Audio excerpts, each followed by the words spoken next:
But Gerrard! Oh, you beauty! What a head, son! What a head! Yes, guys, welcome back to Onto the Ball. Manchester United 2, Liverpool 2. I'm absolutely bereft. I'm heartbroken. I'm in shock. I feel numb. I feel sick.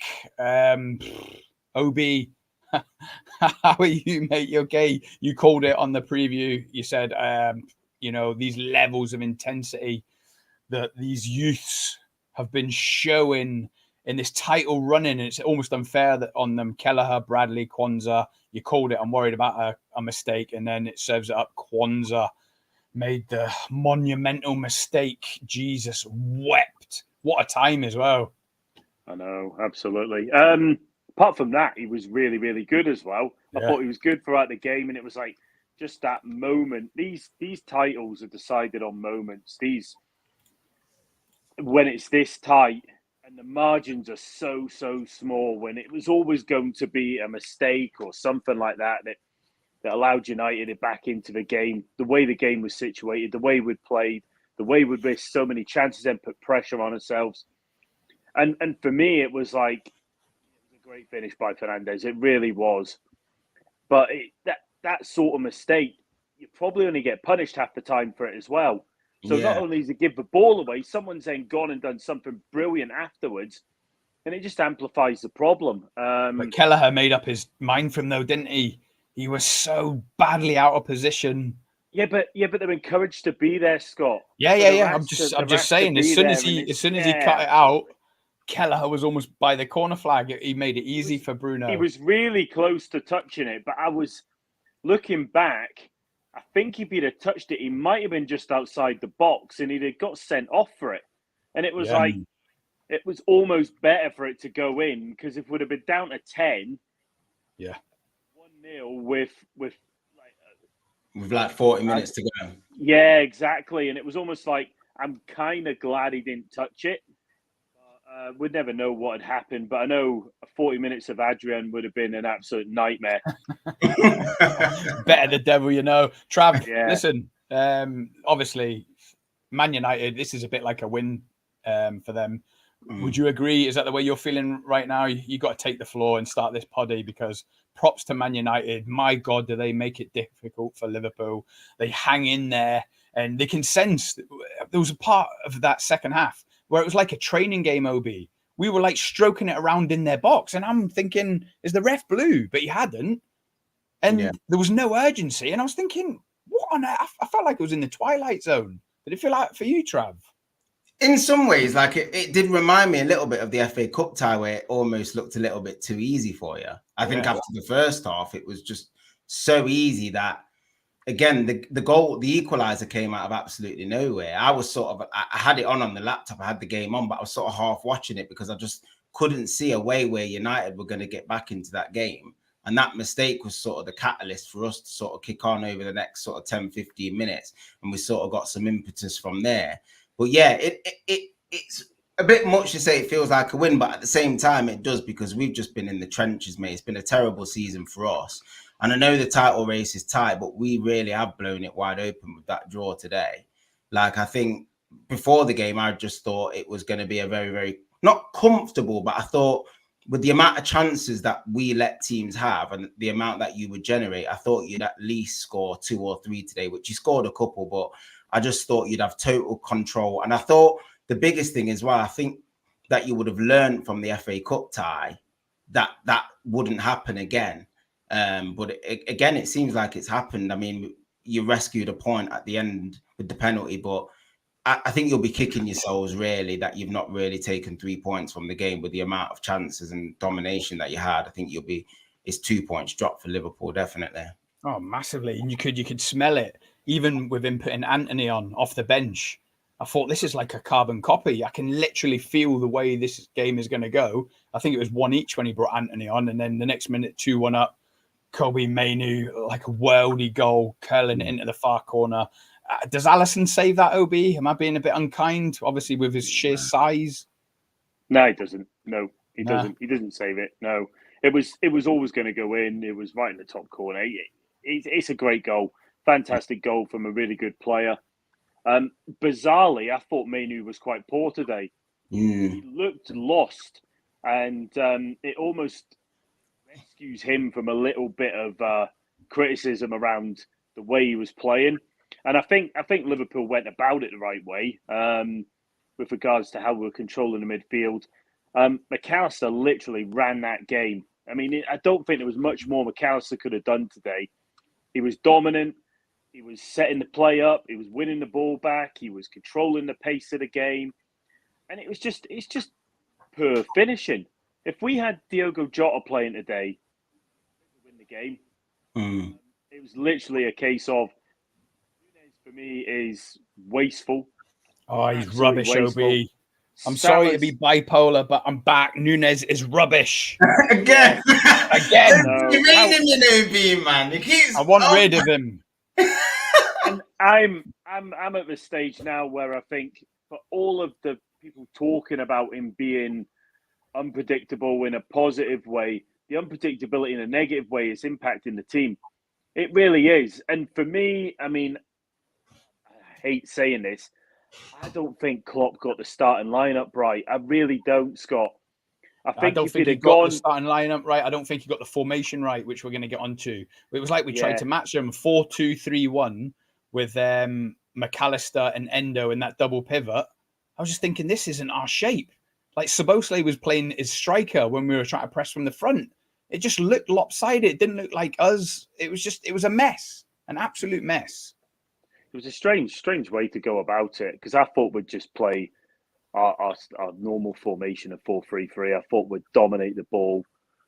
We did dominate the ball after that sort of early, where we looked ropey in the first 5 minutes again, Scott, as well. And after that, we calmed down, we dominated, we looked like we're controlling the pace. Like I say, McAllister is just a genius footballer. I mean, how we've managed to get him for 35 million is beyond belief. Yeah. And he's improving as the season's gone on. I mean, the questions around the strikers is, Diaz played quite well today. I really do. Diaz the only one, but Nunes and Salah, we've got to touch on them, especially Salah. Absolutely rotten. It was like they were scared, OB. Like, I don't know about you, but I feel like Man United have got a bit of a hoodoo on us at the minute. Like, we don't feel like we can score, a bit like Real Madrid. Like, Real Madrid, how many times have they slapped us in the last 5 years? Like, I've resigned the fact that Liverpool are never going to beat Real Madrid ever again. This season, it's felt like that with Mainoo. We freeze in that final third, like playing balls into nobody in the box. And I'm thinking, where's the composure? Where's the extra touch? Laying it out.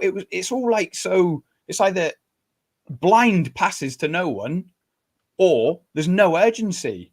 And we've got 2-on-2 in the box and they're just stroking it back out to Curtis Jones or someone on the edge. And I'm thinking, you're in the box in Old Trafford. Like, literally put them to the sword. Yeah, absolutely. Absolutely. I just didn't think anyone had their shooting boots on today. I mean, Diaz did the right thing for the goal. We hit it into the ground. He kept it down. It was a really, really good finish, actually. But apart from that, I mean, the one where Salah's on his right foot, and I know he's not right-footed, but put it on target. You're a professional footballer. You've got the ability to do that. We've seen him score great goals with his right foot before. Put it across Onana. And if he punches it out, somebody can come in. You know what I mean? It was like, we need to be testing them. The amount of times we smash the ball over the bar or I don't know, mess up the opportunity when we're overloading them. It was boring. It was like, and Trav's right, it was a bit of a carbon copy of the FA Cup game in a lot of ways, but it's just frustrating to watch. I don't understand. We froze yet again on the big stage. I'm just going to jump into the comments. Barry and Josh Truguna have joined us. Cheers for joining, lads. Really appreciate it. Barry, we've got to get you on one day, mate. You sound like you're sharing mine and OB's pain. Good evening, guys. Sorry it's done. Watch Arsenal and City. They're consistent monsters. I'm taking the 10 points needed to qualify for the Champions League. Our best bet is Europa League. It's absolutely over for Barry. I reckon it's a little bit early for that yet. There's still plenty of twists and turns to go from now. Is it 7 or 8 games left? I think there's 7. Yeah, between now and the end of the season, that's 21 points. You've all got teams in the top 8 to play. I think a couple of you have got Villa, a couple of you got Spurs, I Arsenal. think we've all got Spurs. Yeah, We've all got Spurs, and both Spurs. Arsenal and City have got to go there. Now that's absolutely pivotal. Whereas we've got them at home. I think to say it's over is a big call. I mean, considering Liverpool are still above City and only behind Arsenal in goal difference, and if we go and whoop someone, suddenly that all becomes a lot tighter as well. You know what I mean? So yeah, there's a long way to go. It was always going to be a difficult game for us. We've got some tough ties. I mean, Everton away is not going to be easy. We'll do well to get a result out of that. Spurs at home is going to be tough for us. Villa away is going to be tough for us. They're all really tough games. All of a sudden, they're all looking tough, aren't they, OB? I think out of the three teams, were. I wouldn't say Arsenal are favourites out of the three teams, but if you look at the way the three teams are playing at the moment, I think Man City and Liverpool have definitely got the experience going into the last 7 games. They're the teams that just know more often than not how to get the job done. But what I am sort of noticing about those two teams in particular, I know City scored 4 yesterday, but like the last few Liverpool games, it feels like they've sort of just been getting over the line. They've still been getting the results, but like the Sheffield United game, that went to 1 each. The Forest game, you scored late. Today, you've dropped. Even though you've been winning and you've been consistent, it looks like you've sort of just been getting over the line. It's been the same with City as well. I don't think City have looked one as convincing as they normally do. I think Arsenal are probably the most informed team at the moment, but they just lack the experience. And it's just going to be how they can handle going to the Tottenham Hotspur Stadium, how they will handle going to Old Trafford with 2 games left.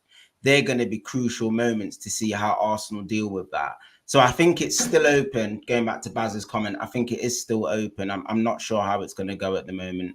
I wouldn't like to put a bet on it, put it that way. I'm not 100% sure at the moment. But yeah, I still think there's still plenty of football to be played.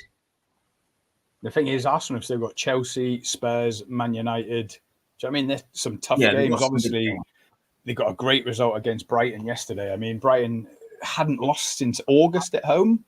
I mean, that's a great record. And Arsenal obviously blasted them 4-0. So they are the most in form. They've been quite fortunate with injuries as well. Obviously, Gabriel, Saliba, they played all season now. I mean, look at us. We're patching up.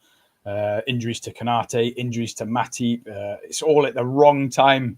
But anyway, back to the game. Oh, Trav, who was your best player today? As much as I hate him, but I thought Bruno put a shift in. He was centre back at one point with 10 minutes left. He did. I actually thought it was mad because you had all of the ball and you dominated, but we actually defended quite well in a way. Like the back four, I thought Maguire actually had quite a decent game. The two and the young centre back Willy Cambuala, I thought the centre backs were quite decent today. I would have said Wan-Bissaka and put him in there as well, but obviously with the mistake that cost us the goal, I think I have to mark him down a little bit for that. But I thought Onana and the 2 centre backs were probably the most impressive today for us.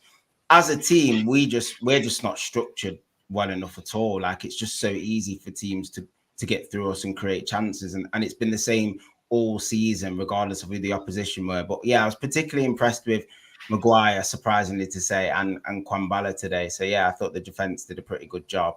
Like if you look at most of the goals come from mistakes, really. Like you said, the Bruno goal was a mistake. Wan-Bissaka gives the penalty away. And the mistake from QUANSAH, do you know what I mean? A lot of those mistakes were avoidable, and it might have been a different game without those mistakes. This one, it matters the most. OB, what are we going to do with Darwin Núñez?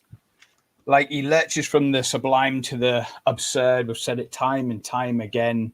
And I was screaming in our Liverpool group chat, get him off now, immediately for Gakpo. It felt like when the game went all frantic, and considering he's supposedly Captain Chaos, I thought you haven't got the brains to link anything together here. I mean, look at the link up for the penalty that Wan-Bissaka gave away. If Núñez was anything to do with that, that probably wouldn't have even got that far. He's not got the brains to be intricate. No, you're absolutely right. He's not a player that fits in with our style of play. He's a complete wild card, and when he plays like a wild card. You know my opinion. He's too inconsistent. Now, have them highest highs, but them lowest lows are awful. Yeah, they're dreadful. I don't think it was right for him to start today. I really honestly believe that if he'd have started with Gakpo and he'd have linked it up and would have linked up going forward, I think some of them early decisions where they were poor from Nunez wouldn't have been in that situation and would have broke the United defence down easier. The other good thing is that Gakpo tends to drag players out as well and create space. He's intelligent with his use of space and direction, and the midfielders running on, particularly Szoboszlai, would have got some space in behind. I mean, it's very difficult to criticise Klopp for anything, but I do think we probably started with the wrong team. I know I like Elliott coming on later in the game, and I talk about being a super sub, but it's harsh because for me, he probably should be starting.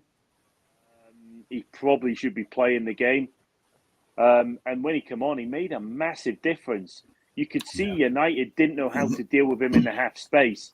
He was creating space. He was overloading. He was causing problems in every single part of the attacking areas by linking, looking for space in behind, and he deservedly won the penalty as well. Yeah, I mean, for me, he's too inconsistent. He's just too inconsistent, Scott. Do you think that's about, do you think, sorry, Scott, do you think it's a little bit like sort of what City, obviously City have always had that player that likes to drop in and link the play, and you've always had Bobby Firmino that's done that wonderfully for years, and that's where you've been at your best. But obviously with City getting the 9, like Haaland, the one that just wants to go in behind and finish, do you think Klopp sort of had a similar train of thought with the Nunez signing, somebody who wants to just play through the middle, quite physical and can run channels and can run in behind and stuff? He maybe did. Don't know. He maybe did, but for me, something very, very different. I suspect that we went off the back of Nunez's performances for Benfica against us, where Virgil van Dijk was very complimentary about how difficult it was to deal with him, how much he caused problems for Van Dijk, where he didn't see that in other players. So I think that was kind of acknowledged, and the pursuit of him was based on that. He's just, I mean, we're getting towards the end of, what is it, his second season with us, and I'm seeing more inconsistency. That's all I'm seeing. I'm not seeing a player who is going to win us lots and lots of football games. I see a player who occasionally turn up and win us a game, but we don't know what game that's going to be. And then a lot of the other time, we're not putting teams to the sword because the ball's breaking down because he's making the wrong decisions. And that was evident today. There was times where there was a 5-yard pass on and he's pissing about with the ball. You know what I mean? And it's like, play the 5-yard pass and get yourself into a good position because you might get it back. You know what I mean? But he just doesn't seem to think like that.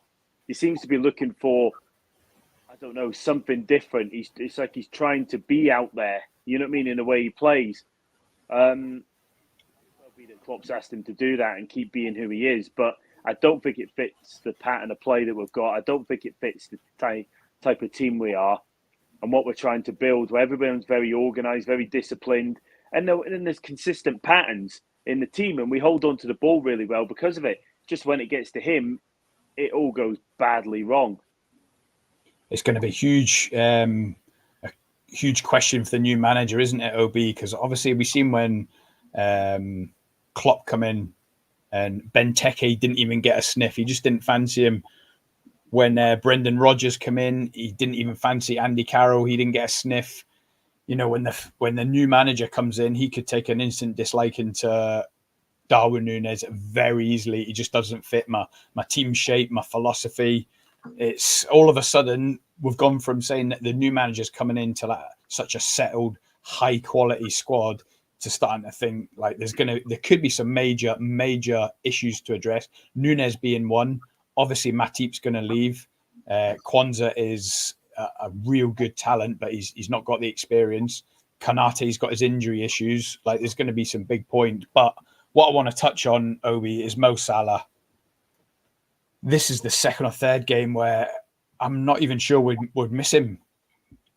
I can't think of anything of note he's done. And I don't want to start talking about declines, but is it time we need to start talking? I think it's too early to be saying that he's declining. I think he's possibly run out of form at the wrong point of the season. I didn't want him to take that penalty either, Scott. I couldn't believe it when McAllister handed the ball over to him. I was like, what is going on? Why are you? I don't think anyone did, Obi. I literally walked to my front door and I was like, Head in hands. It. Yeah. And has he missed the last couple or something? Has he missed the last? Well, yeah. My daughter was watching. She's like, what's wrong? I said, Salah is rubbish at penalties. And I walked to the front door, my head in my hands, and it flashed up on Sky Sports. He's missed 4 of the last 7, is it? Or 4 of the last 11? Jesus. It's a lot anyway. And I said, yeah, that's what I'm talking about. He's dreadful. When McAllister had the ball, I was like, just give it to McAllister. I don't trust him with a penalty. Do not trust him at all. Obviously, happy it went in, but, he's left another below par for performance by his standards anyway. He's got another goal, so he'll be happy in a way. But, yeah, he's just so ineffective. Yeah, absolutely. Him and Nunes. Do you know what I mean? Diaz was running the show as much as he could. What great form Luis Diaz is in lately. Do you think that's down to like Wan-Bissaka doing a job on him, or do you think it was more about Liverpool? No, I think he was pretty dreadful against Sheffield United. He was pretty dreadful against Brighton, was it, OB? We've been saying it for a couple of weeks now. It's like, where's the Mo? Yeah, bizarrely, position and the space he was getting into was really, really good. And I think that's what is almost more frustrating is you think about the amount of chances Salah had today. On another day, like him and his pomp, he'd have probably had 4 goals, Trav. Yeah. Because there's a one where he leaned back and blasted it over. There was a one where he hit it with his right foot and it was terrible. There was another one where it was a little bit behind him and he didn't hit it properly. Yeah. And the pass is a little bit behind him. But at his best, he probably scores all 3 of them. You know what I mean? And it's like he's almost a victim of his own success and what his own standards are. And when we're talking about him not being the same player he was, there's probably just a drop down from a level of being absolute world class, probably one of the top 4 strikers in the world, attackers in the world, and all that sort of thing. Yeah. To suddenly being a decent Premier League striker or a decent Premier League attacker, but nothing more. And it's like, it's not been long enough for us to be really, really worried about it yet. But it's like, what's going to happen next year? Is he suddenly going to find form again? Because if he is, that's great. Keep him. But it's then becoming a question of money. So at the end of the season, Saudi League come in and start bidding a big amount for him. Do you go, okay, I believe he's going to be good enough next year to stay at us and pay for himself? Or do you go, do you know what? This is the moment. He's 32 years old. We've seen a drop off towards the end of the season. Do you cash in? I don't know what the answer is because he could easily turn around next 7 games and suddenly explode again. We've seen that happen so many times in his career where he's had these little dips and then suddenly the next 7 games, he could probably go and score 15 goals and we'll all be going, oh my God, like he's top of the scoring charts. He's taking, Liverpool either close to the title or the title itself and go, oh my God, that's absolutely brilliant. But how long can you go wondering if you should just cash in on him for next season? Because we really don't know. Like Scott said, though, I think the injuries have played a huge part because you've not been able to keep him fresh. And if you think about all the fixtures, he plays most games now. He starts every game. Do you know what I mean? And like, you've not been able to play like the likes of Jota and stuff like that, who maybe when games are wrapped up, you can take them off after like 60 minutes and put Jota on or whatever, like you normally do. Like you said, that's what it looks like to me. I think he's just lacking that little bit of sharpness that you normally see from him, especially like you said with his finishing. On another day, when he's on form, he takes them chances. You know what I mean? And I think I noticed that. I thought that towards the end of today's game, you just looked a little bit leggy. And like you said, you're playing a few youngsters as well. It's probably catching up with them because they've had a lot of minutes. I mean, how many consecutive games has Bradley played? Trent being out, you forget that. Trent's a massive player for you in terms of his assists game as well, and the amount of chances he creates for you. And you're missing that down the right side. As well as Bradley's done, I think Bradley's absolutely fantastic, by the way. I think he's done brilliant. I think he's got a great future at Liverpool. But Trent's quality, like you said, set pieces as well. like free kicks and that. Experience, everything, isn't it? Yeah, yeah. I mean, in fairness, I thought we were pushing at the end. So once we got the penalty, I thought we were the team that were probably going to nick it. I know you had a couple of sort of half breaks. Yeah. And Gomez coming on that side up, and it really made a difference. And he looked, I mean, he's so good positionally.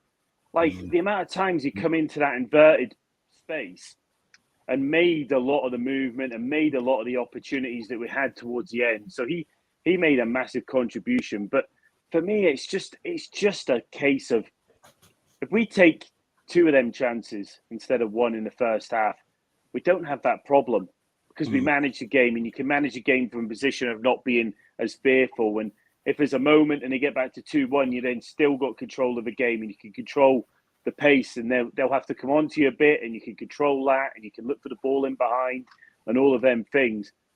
But just finishing. It's nothing else. It's just the finishing up front. Everything else worked well today. I thought overall we played well. A mistake by QUANSAH cost a goal.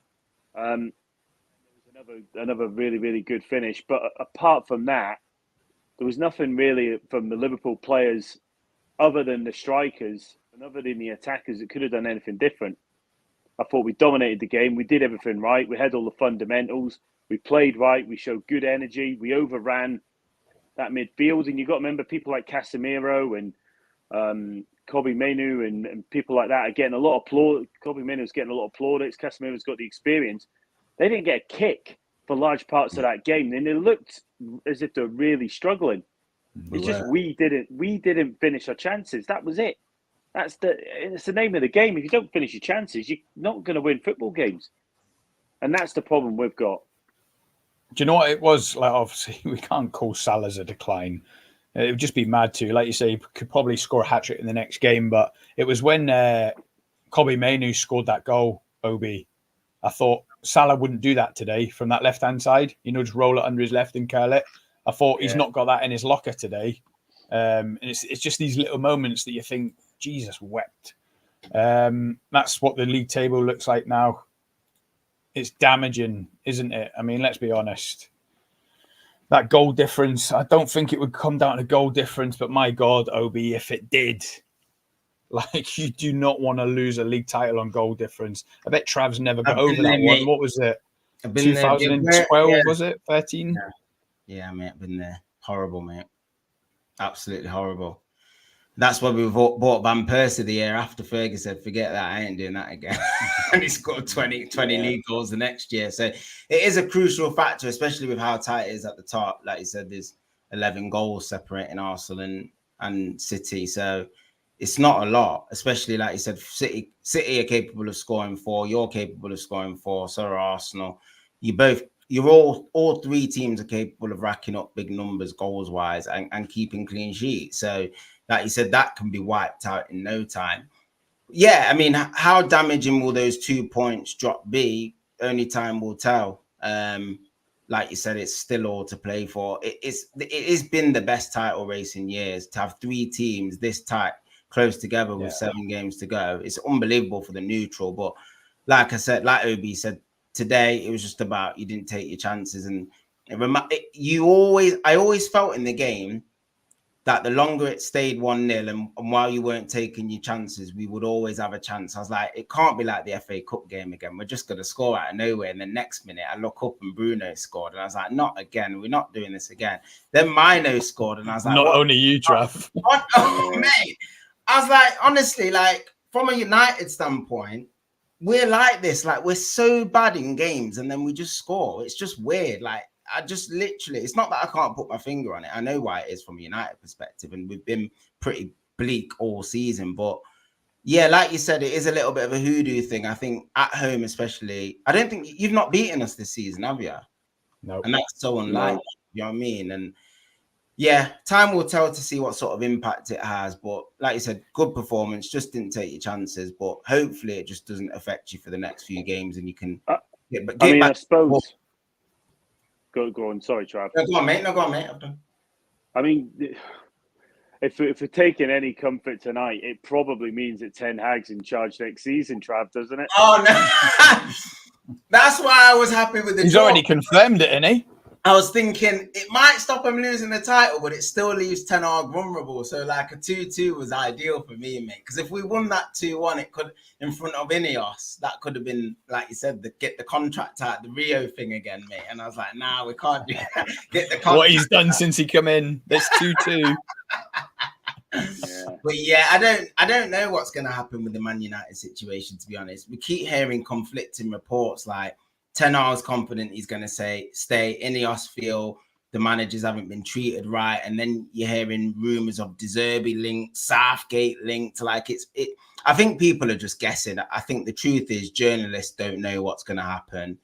I think my gut feeling is that I think he's actually going to stay for the next year. I think he's going to get the next year with the Euros being in play. I don't think we're going to have the time to integrate a new manager, a load of new signings. I think it's just going to feel too rushed. Players are going to come back late from the Euros. And I think it's going to sound weird, but I think they'll want the stability of Ten Hag going into this season with the current squad and see how he goes and starts off. But Ineos have got to weigh that up with like, if the season bombs out and starts really bad, have we got to make a sacking around October, November time? It's a really tricky decision. Do you know what I mean? I personally would just start afresh. I think we need a new manager. I don't think Ten Hag's unfortunately going to be good enough to cut the mustard to mix it with the big boys. No matter what angle you look at it and what the structure does and who they bring in recruitment-wise, I just don't think he's at the level that's going to be required to mix it with the likes of Klopp, Arteta, and Pep Guardiola. And if he's never going to get there, why prolong it? Do you know what I mean? Why wait till October next year to make that decision? So yeah, that's what I would do, but we'll have to just see what happens with Ineos and what decision that they make.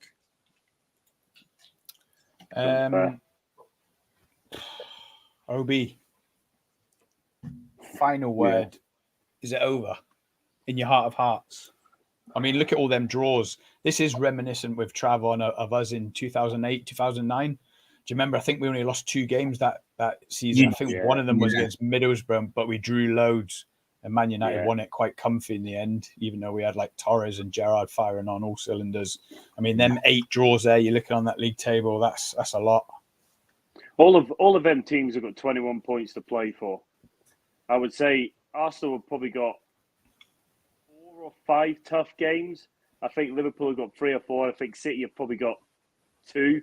I don't think City have got any. Well, they've got Spurs, haven't they, away? Just Spurs away. And got Villa next as well, I think. Villa. No, they haven't. They beat Villa, didn't they? They just beat Villa. Yeah, so for me, I mean, I think it's a case of I've always thought City are going to end up winning the league. I think Arsenal, what happened last year, I was listening yesterday. Apparently, this time last season, they were 5 points clear still. So they blew it from that position and lost the league by 5 points. Now, that was absolutely harrowing for them. And some of them players will still be thinking about that. And when the pressure builds and they're behind or they're not winning a game on 70, 75 minutes, I imagine that's where you're going to see whether Arsenal could come through it or not. I mean, for me, I still think City are going to win it. I think Arsenal and Liverpool are going to continue to drop the odd point here and there, or a couple of points here and there. I think if anyone goes on a run, if anyone wins 6 and draws 1, I think they'll be champions. I really do. Man City is then. Trav, who are you picking? Put you on the spot. Oh, don't do this to me, man. Last year I said Arsenal, didn't I? And I just had faith in them. And like you said, they pretty much capitulated and threw a few games away that they shouldn't have. Silly games like at home to Bournemouth, I think it was. Just some poor games. They dropped about 2 or 3 in a row. But that'll stand them in good stead, won't it, Trav? We spoke about experience earlier. You said Man City and Liverpool have got the experience. Well, so have Arsenal after last season, surely. I know. My head's telling me City, but my heart's telling me Arsenal. But Liverpool, you're sad because Liverpool can still do it as well. Like I'm gonna say Arsenal. That's it. Done. Don't ask me why. I'm just gonna say Arsenal. That's it. I just think Arsenal. It's written in the stars. They've never won it before. They're on an incredible run. Can they see the job through? Let's see. But I'm just gonna say Arsenal. OB, did you know that Arsenal have only conceded 4 league goals in 2024? Yeah, it did, yeah. But what I'd also say is they've been on such a good run that when the pressure's on, everything that happened last year and all of this floating through football games and being absolutely stunning, that's going to show the character. There's going to be a game where they're either behind late on or they're drawing late on. And if they come through that, I think they're capable of winning the league. Yeah. If they don't come through that, they've been found out again. I really do think that. I think that's going to be the key moment, and it could be against a Tottenham or someone like that. And I've got a horrible feeling for all the Arsenal fans out there that you're going to fall short again. You're just going to get found out. As I think the same with my team. I think we're capable of going and winning all 7 games. I just don't think we will. And it's the same with Arsenal. And I think City will come through and win the league. I really do. I said it on a voice note, didn't I, Trav, to you, Neil? City were 2-1 last week. Get your money on it. City at 2-1. It was huge. You'll never get 2-1 again. I'll tell you that now. With 7 games left, you will not get City at 2-1 in the next 2, 3, 4, 5, 6, 7 weeks. That was huge for any gamblers out there, right, lads? I'm going to. Sorry, Obi. The other factor is the Champions League and what happens next week and the week after, and they've got no injuries, Obi. They've got no injuries. If Saliba gets injured next week, it's game over. You know what I mean? Oh, sorry, I was on about Man City. Oh, yeah. But even I tell you what, half their team could get injured, and they're so souped up financially, they can bring on players and there's no drop off. So, there's 115 reasons why Man City come through and win the league, boys. That's all I'm saying. Right, on that note, I'm going to go and have a date night with the missus and forget all about today's wretched game. Obi, Trav, cheers for your time. Pleasure. As See you on the next one. Cheers, guys. Peace. Header. But Gerrard! Oh, you beauty! What a